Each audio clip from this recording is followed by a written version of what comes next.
يتوفاكم ملك الموت الذي وكل بكم ثم إلى ربكم ترجعون। এই যে আমার আল্লাহ মানুষগুলারে বড় মায়া কইরা বানাইছে, বড় যত্ন কইরা বানাইছে, কিন্তু এই মানুষগুলা যখন গাফেল অবস্থায় চলাফেরা করে, যখন তারা মৃত্যু থেকে গাফেল হয়ে থাকে, তখন তারা বুঝতেও পারে না যে তাদের হালতটা কি হবে। আল্লাহ তাআলা জানায়া দিলেন ইমানদারের মৃত্যুটার হালত একটা রকম হবে, আর বেঈমানের মৃত্যুটা হবে আরেক রকম। এই যে মালাকুল মউত আজরাইল হলেন একজন, আর তার আন্ডারে শত শত লক্ষ লক্ষ ফেরেশতাকে আল্লাহ নিয়োগ করে দিয়েছেন। এই যে আমরা ডাইনে বামে যেইভাবেই চলাফেরা করি, যখন আল্লাহ তাআলার হুকুম হয়ে যাবে, যখন আল্লাহ হুকুম করে দিবেন, আল্লাহ এটাই বলেন যে তাদেরকে বলে দাও, যখন তাদেরকে হুকুম করা হবে, মালাকুল মউতকে যখন হুকুম করা হবে, ঠিক ওই সময়টাই আপনাদেরকে আপনাদের জন্য বরাদ্দকৃত যে ফেরেশতা রয়েছে, তারা আপনাদেরকে ডাইনেও যাইতে দিবে না, বামেও যাইতে দিবে না। ঠিক যখন আল্লাহর হুকুম পাওয়া যাবে, ওই সময় আপনাকে গ্রেফতারি পরোয়ানা জারি কইরা সঙ্গে সঙ্গে আপনাকে জায়গার মধ্যে দরাশায়ী কইরা আপনার রুহটাকে এমনভাবে বাইর করে নিবে, আপনি যদি মনে করেন আপনার রুহটা বাইর করতে সময় লাগবে, তাহলে এটা ভুল। যখন আল্লাহর হুকুম হয়ে যাবে, হুকুমটা পাওয়া মাত্রই আপনার রুহটাকে বের করে তারা নিয়ে যাবে। বলে কোথায় নিয়ে যাবে? সুম্মা ইলা রাব্বিকুম তুরজাউন। তোমরা যেই রব থেকে এখন গাফেল, যেই আল্লাহ থেকে তোমরা গাফেল, আল্লাহর পায়ে সাজদা দাও না, আল্লাহর কথা শোনো না, আল্লাহ যা বলছে তা মানো না, কিন্তু তোমরা জানো না যে তোমাদেরকে পুনরায় আবার ওই আল্লাহর দিকেই ফিরায় নেওয়া হবে, আল্লাহর দিকেই আপনাদেরকে প্রত্যাবর্তন করানো হবে। এটাই আল্লাহ বলছেন, সুম্মা ইলা রাব্বিকুম তুরজাউন।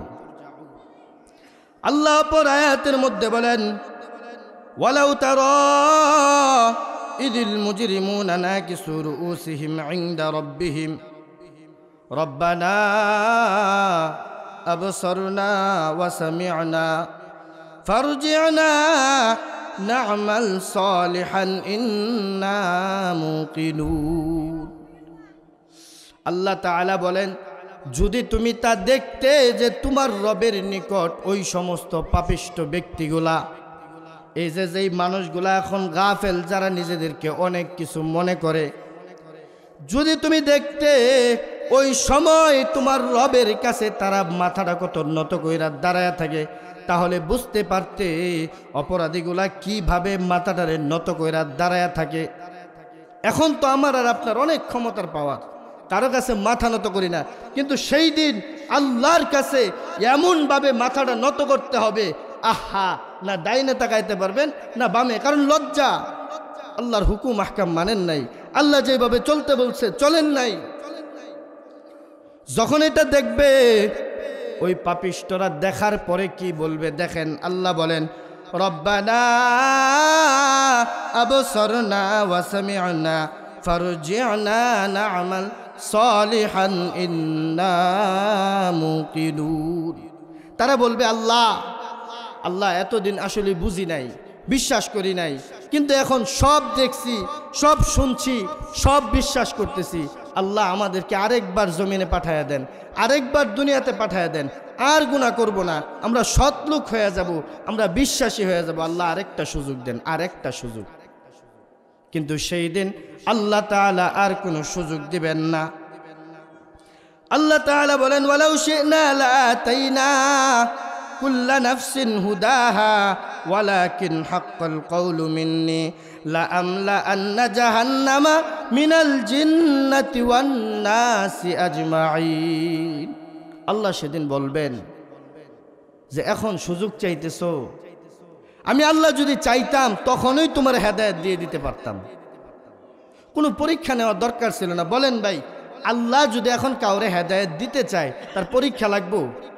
একজন মদখোর, সমাজের সব থেকে নিকৃষ্ট লোক, আল্লাহ যদি চায় ওই লোকের তওবাতিল্লাহ লাগবো, হ্যাঁ তো এমনি ভালো হয়ে যাবে, কি হবে না?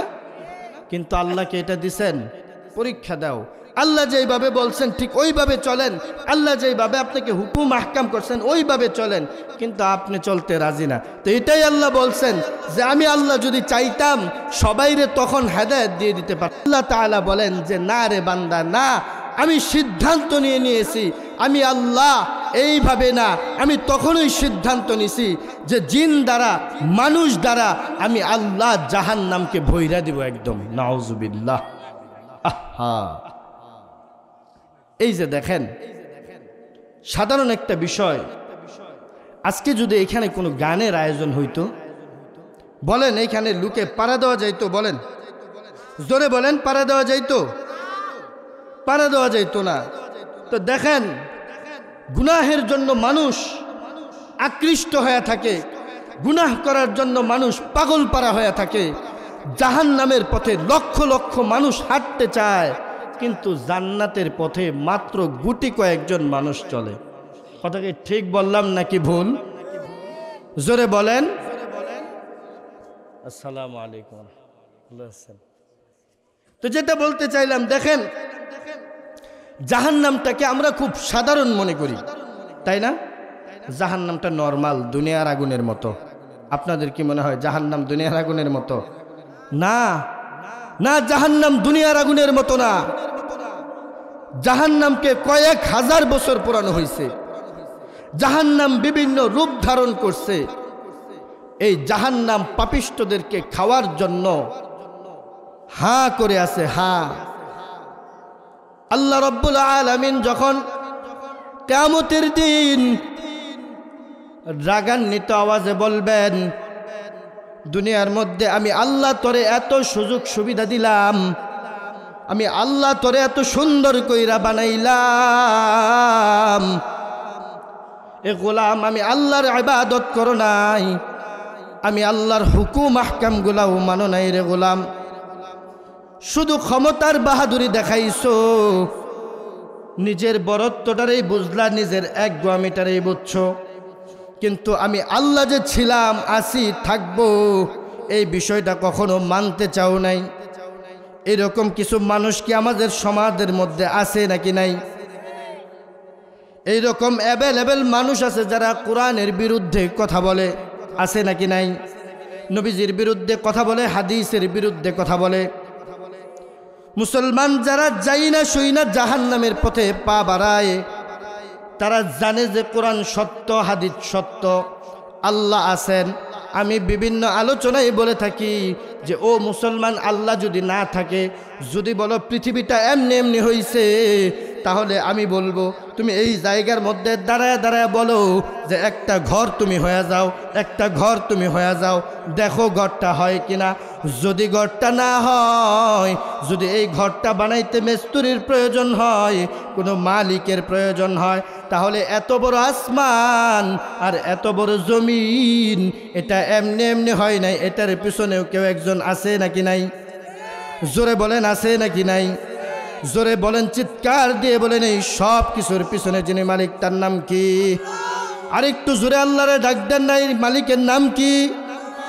আমার রব আল্লাহ, আমার রব আল্লাহ আছে, থাকবে। আল্লাহ কখনো মৃত্যুবরণ করবে না।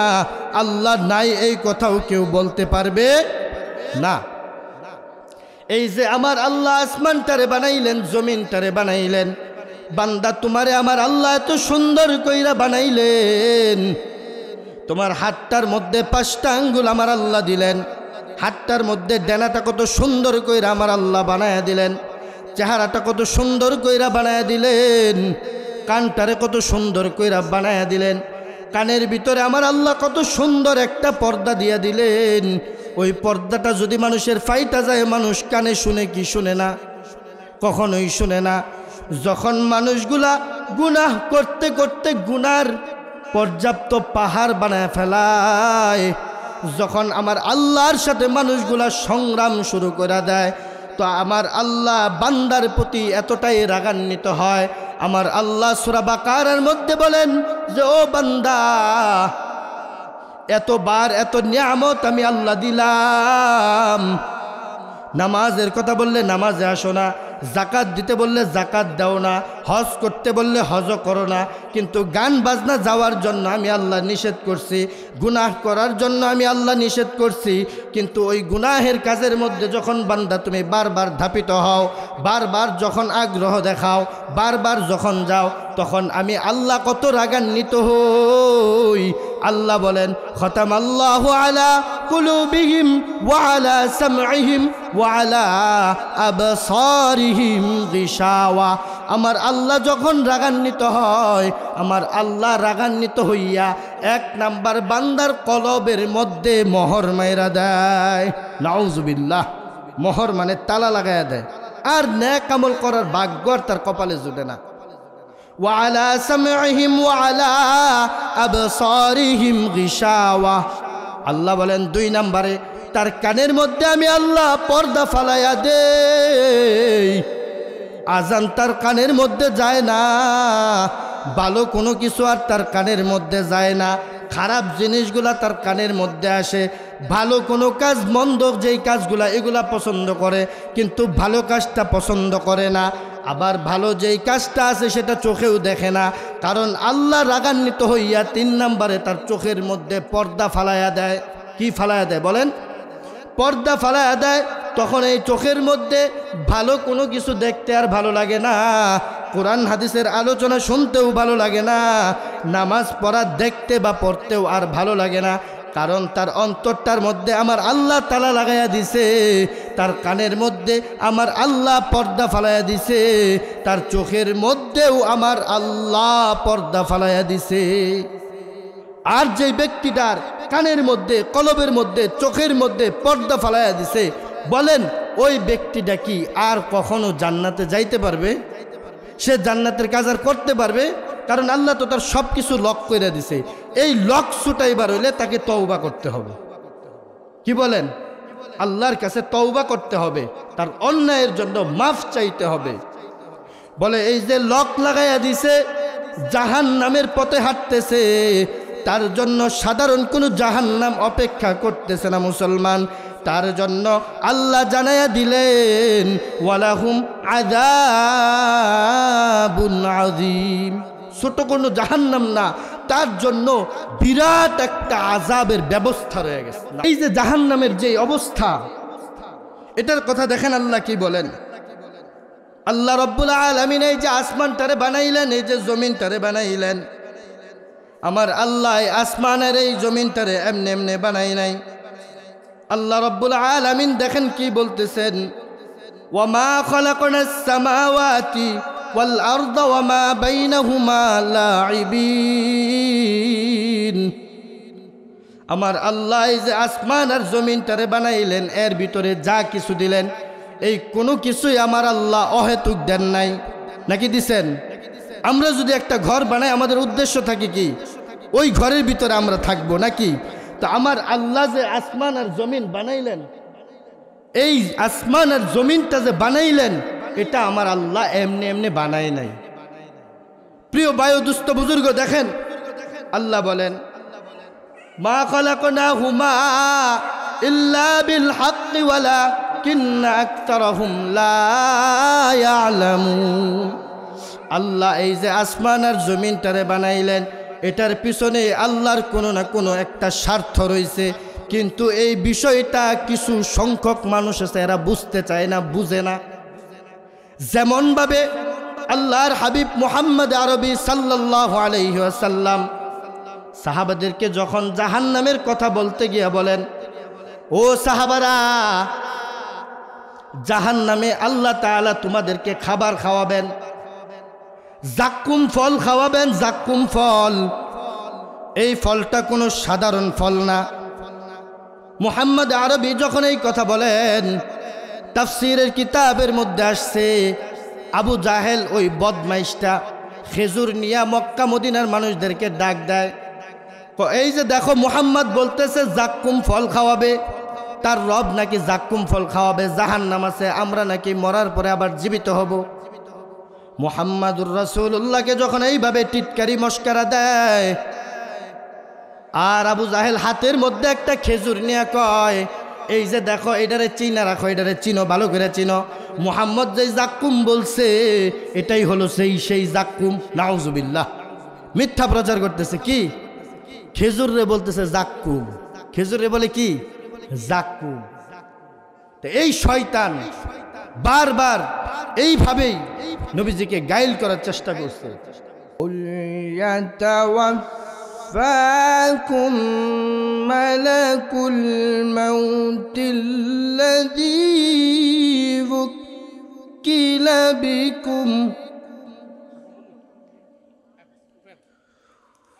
وكل بكم ثم إلى ربكم ترجعون.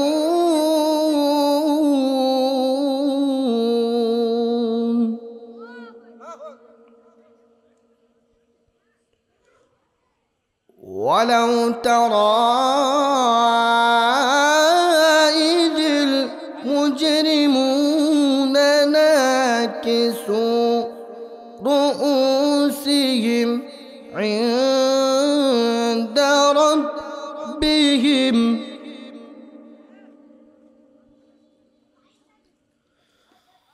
ربنا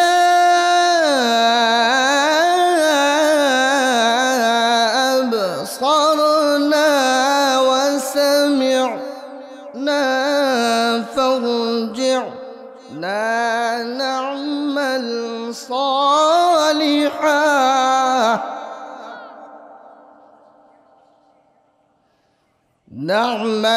صالحا إنا موقنون. আল্লাহ রাব্বুল আলামিন চাইলে আমার মতো আপনার মতো মানুষকে পুঙ্গ বানায়া ল্যাংরা বানায়া মেডিকেল ফালায়া রাখতে পারতেন। কি পারতেন না? জোরে বলেন, পারতেন কি পারতেন না?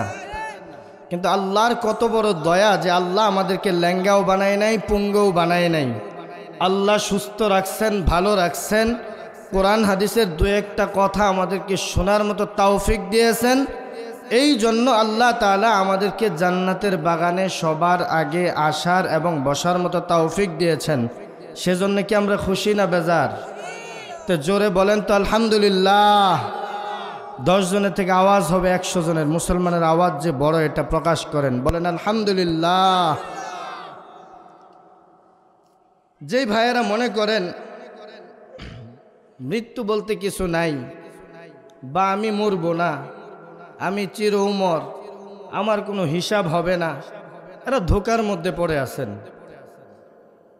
এই যে কোরআনের আলোচনা আপনার কানের গোড়ায় যাইতেছে, কোরআন তেলাওয়াত গেল, হাদিস গেল, আপনি শোনার পরেও আসলেন না। এই যে আসেন নাই, এই না আসার হিসাবটাও আল্লাহর কাছে দিতে হবে। কেন? আমরা তো দূরের মেহমান, বয়ান করে চলে যাব। হয়তো বা এদিকে আসার মূল কারণ হচ্ছে হুজুররা, কারণ হুজুররা যেই মোহাব্বত আমারে করে, হুজুররা দোনো ভাই, তিনও ভাই আলহামদুলিল্লাহ। রমিজউদ্দিন শাহ হুজুর তো দেখলে মনে হয় কি থেকে কি করবো, উনি দেশ পায় না। এক কথায় তোমার আসতে হইব ওইদিকে। তো হুজুরদের মুখের দিকে তাকাই আসি মূলত। যখন শুনছি যে এখানে রমিজউদ্দিন শাহ হুজুর সভাপতি আর আবুল কাশেম সাহেব হুজুর সভাপতি, আমি জিজ্ঞেস করেন, বলিও নাই আমারে কি দিবে না দিবে, আমি বলছি আমি আসবো, কারণ হুজুর আমার মাথার ছায়া, এই কারণেই আসা। তো যেটা বলতে চাইলাম, এই যে আমরা এলোপাতারি ঘোরাফেরা করতেছি, একটু চিন্তা করেন তো, এই মুহূর্তে যদি আমার হায়াত শেষ হয়ে যায়, আল্লাহ পাকের হুকুম যদি হয়ে যায় যে কোরআনের আয়াত কানে যাইতেছে, হাদিস কানে যাইতেছে, উলামায়ে কেরাম স্টেজে বসা, কিন্তু তাদেরকে অবমূল্যায়ন করা হচ্ছে, ঠিক এই যে এটাও এক ধরনের গুনাহ। আল্লাহর কালামকে না শোনা, আল্লাহর কথাকে অপমান করা। আর এই কারণে যদি ঠিক এই মুহূর্তে মালাকুল মৌতের উপর হুকুম চলে আসে যে তাকে পাকড়াও করো, তো যদি আপনাকে পাকড়াও করার অনুমতি হয়ে যায়, আপনি পিছাইতেও পারবেন না, আগাইতেও পারবেন না, মুচুরও দিতে পারবেন না, ঠিক ওই জায়গার মধ্যেই ধরাশায়ী হয়ে পড়ে যাবেন। কথা ভুল বললাম? 1 সেকেন্ড সময় আপনাকে আল্লাহ তাআলা দিবে না। এই কারণে আমি যে হাদিস বললাম, এই হাদিসের ব্যাখ্যা হলো যে যে যত বেশি মৃত্যুকে স্মরণ করে, কারণ মৃত্যু এমন একটা জিনিস যেটা যদি কেউ স্মরণ করে ওই ব্যক্তির পৃথিবীর যত স্বাদ আছে, যত মজা আছে, আড্ডাবাজি, গলাবাজি, গল্পগুজব সব কিছু তার নষ্ট হয়ে যাবে। সে শুধু একদিকে দৌড়াবে যে কোন পথটা জান্নাতের পথ, কোন পথে হাঁটলে আল্লাহ তাআলা আমাকে শাহাদাতের মৃত্যু দিবেন, কোন পথের মধ্যে হাঁটলে আল্লাহ রাব্বুল আলামিন আমাকে ইজ্জতের মৃত্যু দিবেন, কালেমার মৃত্যু দিবেন, সে ওই পথকেই খুঁজবে। মৃত্যু এমন একটা জিনিস, এই কারণে মুসলমান বারবার মৃত্যুকে স্মরণ করা, বারবার মৃত্যুকে স্মরণ করা, চিন্তা করা যে হতে পারে এটাই আমার জীবনের শেষ মাহফিল। এমনও হতে পারে যে এইখান থেকে বের হওয়ার পরে আল্লাহ চাইলে আমি হয়তোবা আর কোনো ওয়াজ শুনতে পারবো না, আমি হয়তোবা অসুস্থ হয়ে যাব, না হয়তোবা আমার মৃত্যুর সময় চলে আসবে, আমি হয়তোবা দুনিয়া ছেড়ে চলে যাব। এটাই বলতেছিলাম। আল্লাহ রাব্বুল আলামিন 21 নম্বর পারার 19 নম্বর পৃষ্ঠায়, 15 নম্বর পৃষ্ঠায় এই কথাটাই আমাদেরকে বলতেছেন। তো কি বলতেছেন চলেন সংক্ষিপ্ত সময় কিছু কথা বলবো। আসলে এত বড় বড় আলেম যদি পাশে বসে থাকে তখন কথা বলা যায় না। হুজুর কিন্তু আমাদের উস্তাদের মতো, আপনাদেরকে আগেও পরিচয় করাইছি। তমিজ ভাই হচ্ছে আমার অত্যন্ত ঘনিষ্ঠ মানুষ, বলা যায় আমার মুরব্বী। আরেকজন তো আপনার ইমাম সাহেব তো আছে, তারপরে হুজুর আছে। আমি চাই যে হুজুরা থাকলে আমি দাঁড়ায় বয়ান করি, কিন্তু হুজুর বলে যে না, বৈশাই করো, এই কারণে আরো ইয়া থাকে। যাই হোক, আল্লাহ তাআলা, আল্লাহর কাছে দোয়া করবেন আল্লাহ আপনাদেরকে যে সম্পদ দিছেন, যে দৌলত দিছেন, বেশ কয়েকজন মুহাক্কিক আলেম আপনাদের এই এলাকায় আছেন, আল্লাহ তাআলা যেন এই আলেমদের হায়াতের মধ্যে বরকত দান করেন। সবাই বলে আল্লাহুম্মা আমিন। আর একটু জোরে করেন আল্লাহুম্মা আমিন। আমরা মারা গেলে কিচ্ছু হবে না, কিন্তু এরকম একজন চলে গেলে আমরা এতিম হয়ে যাব। তো চলেন, যেই কথাটা আপনাদেরকে বলতে চাইলাম যে আল্লাহ তাআলা যে আমাদেরকে বানায় পাঠাইছেন, মৃত্যু যে আমাদেরকে ধরবে। এখন যদি আমি আপনাদেরকে প্রশ্ন করি যে আজরাইল কয়জন, মালাকুল মউত কয়জন, কি বলবেন আপনারা? একজন না দুইজন না পাঁচজন? কি বলবেন বলেন তো? এই মালাকুল মউত কয়জন? না, হয় নাই, আমি জানতাম আপনারা এটাই বলবেন। একজন মেইন, বাকি আপনাদের জন্য নিয়োগপ্রাপ্ত ফেরেশতা আছে যারা আপনাদের জান কবজ করবে।